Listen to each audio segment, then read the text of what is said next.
kami dari kelas D akan mempresentasikan proyek kami berjudul Pembangkit Energi Angin di Indonesia. Jadi Indonesia memiliki besar untuk mengembangkan pembangkit listrik tenaga angin.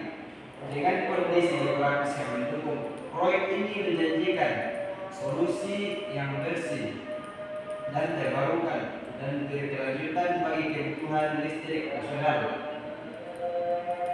Jadi di sini 6 anggota kelompok.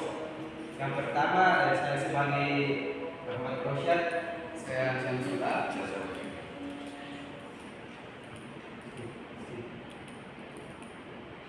Jadi di sini potensi energi angin di Indonesia. Yang pertama, kecepatan angin yang memadai. Indonesia memiliki kecepatan angin yang cukup tinggi di beberapa wilayah, terutama di daerah pesisir dan pegunungan. Yang kedua, distribusi geografis yang baik. Jadi potensi angin terbesar di berbagai pulau seperti Jawa, Sulawesi, Nusantara Tenggara, dan Maluku. Tiga, teknologi yang semakin canggih. Turbin angin modern telah mengalami perkembangan signifikan meningkatkan efisiensi dan daya listrik yang dihasilkan.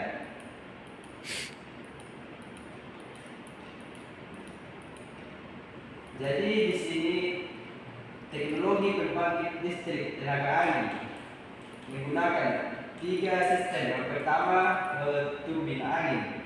Jadi turbin angin terdiri dari rotor, nacelle, dan menara yang mengubah energi angin menjadi listrik. Yang kedua, sistem kontrol. Jadi sistem kontrol elektronik mengatur kecepatan dan arah turbin untuk mengoptimalkan output listrik. Yang ketiga, infrastruktur dan pendukung. Jadi diperlukan jalan, jaringan listrik, dan fasilitas untuk mengoperasikan pembangkit listrik tenaga angin.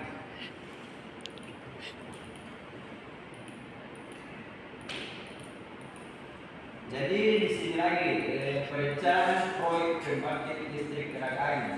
Yang pertama, penilaian potensi.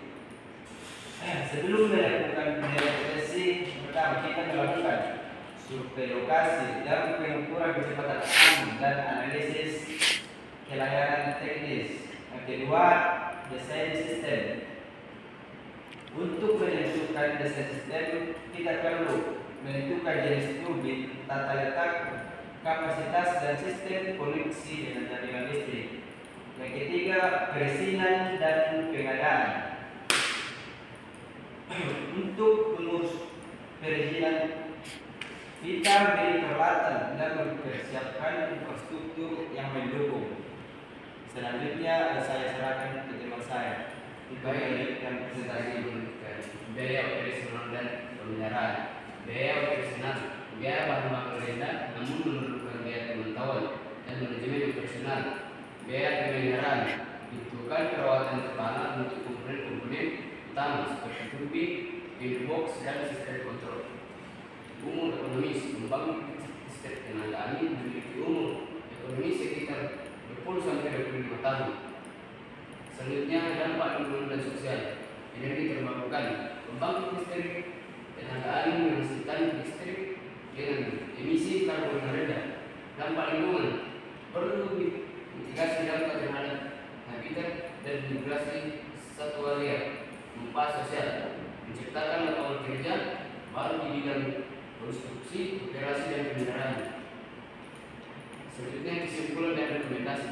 Pengembangan pembangkit listrik tenaga angin di Indonesia memiliki prospek yang sangat baik dengan dukungan potensi angin mengenai teknologi yang semakin canggih dan insentif pemerintah. Namun perlu dilakukan perencanaan matang untuk meminimalkan risiko dan maksimalkan proyek.